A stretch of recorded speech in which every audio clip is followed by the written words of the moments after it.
Next వచ్చేటప్పటికి demon Pawan అగ్ని పరీక్షతో పోల్చుకుంటే ఇక్కడ కొంచెం బెటర్ అనిపిస్తున్నాడు. మాట్లాడుతున్నాడు.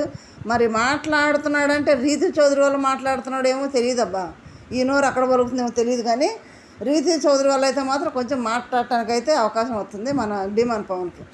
ఎందుకంటే నిన్న కూడా అంటుంది కదా, ఐబ్రోస్ పెన్సిల్ ఏమైనా తీసామంటే మన హిస్టరీలో మేము మనసును దొంగతనం చేస్తామని కానీ కెమెరా పోయి డీమాన్ పవన్ చూపిస్తుంది. ఏంద్రా బాబు అర్థం కాని పరిస్థితులు అక్కడ వాళ్ళిద్దరి, ఎవరైనా అడిగితే ఏం లేదని చెబుతుంది. దానివల్ల డీమాన్ పవన్ కళ్యాణ్ ఆర్మీతో పోల్చుకుంటే demon Pawan best అనిపిస్తున్నాడు.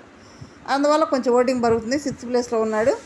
7th place వచ్చేటప్పుడు రీతు చౌదరి వస్తుందంటే అందరూ అమ్మో రీతు చౌదరి, ఎందుకంటే ఫ్యాన్ ఫాలోయింగ్ ఎక్కువ కాబట్టి, ఇంకా అందరూ ఆర్బోసే క్యాండిడేట్ కాబట్టి బాగానే ఉంటాను అనుకుంటే ఇక్కడ ఓటింగే లేదు. తను చేసేది కంటెంట్ ఏముంది అక్కడ? కంటెంట్ లేదు, ఏదైనా డ్యాన్స్ చేయడం లేదు, ఏదైనా మాట్లాడటం లేదు. ఏదో మాట్లాడితే నిన్న మాత్రం గుడ్డుకాడు మాత్రం కొంచెం మాట్లాడింది అంతే, వేరేది ఏం లేదు. మళ్ళీ దెబ్బ తగిలినా సింపతి రాలేదు జనంలో నుంచి, సింపతి ఓటింగ్ అనేది రీతు చౌదరికి రాలేదు. రీతు చౌదరి వీళ్ళు ఏం చేశారు తెలుసు, ఎమ్మానేలు రీతు చౌదరి ఒక గుడ్డు తీసుకున్నందుకు అంత రాదంతం చేసి ఎన్ని మాటలు అన్నారు సంజనాని, ఆకలి వచ్చింది అందుకు తీసుకొని తిన్నానంటే కూడా వినిపించుకోకుండా, ఇప్పుడు రీతు చౌదరి ఎమ్మానేలు వీళ్ళు తీసుకొని అంటారు ఆకలిని తీసుకుందాం అన్నారు. మరి వీళ్ళు బనానాస్ తీసుకుంటున్నారు, చిప్స్గా చేస్తున్నారు, చాక్లెట్స్గా చేస్తున్నారు అని కూడా మరి వీళ్ళేం మాట్లాడట్లేదు. మేము ఆకలి తీసుకున్నాంలే అని చెబుతారంట. అంటే తను చేస్తేనే దొంగతనం, వీళ్ళు చేస్తేనేమో న్యాయమా, దొరతనమా ఇది? రీతు చౌదరి మాత్రం ఓటింగ్ లేదు, 7th ప్లేస్లో ఉంది.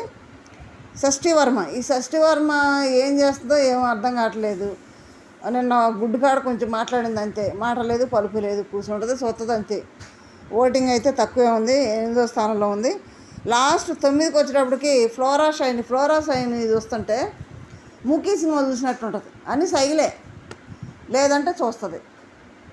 నిన్న డోరావతిలోని సైగ చేస్తుంటే హరీష్ అంటాడు మహేంద్ర సైగ చేసి చూడండి రా, అన్నీ సైగులే, మాటలు లేదు పలుకు లేదు. నిన్న వాళ్ళంతా గొడవ పడుతుంటే కూడా పవన్ కళ్యాణ్ దాన్ని పట్టుకున్నాడని అందరూ అట్లా అరుస్తుంటే కూడా అది ఏం మాట్లాడి నిలబడి చూస్తుంది అంతే. మరి అర్థం కాకపోతే వస్తుందా, అర్థమయ్యేది వస్తుందో తెలియదు. కాబట్టి వీళ్ళల్లో మీరు ఎలిమినేషన్ ఎవరు అవుతారు అనుకుంటున్నారు కామెంట్ చేయండి, ఎవరు ఉంటారో కూడా కామెంట్ చేయండి. మరి వీళ్ళలో ఓటింగ్ పడతాం కరెక్టేనా, వీళ్ళకి పిఆర్లు ఉన్నారో లేదో కూడా కామెంట్ రూపంలో తెలియజేయండి. లైక్ చేయండి, షేర్ చేయండి, సబ్స్క్రైబ్ చేయండి. Thank you.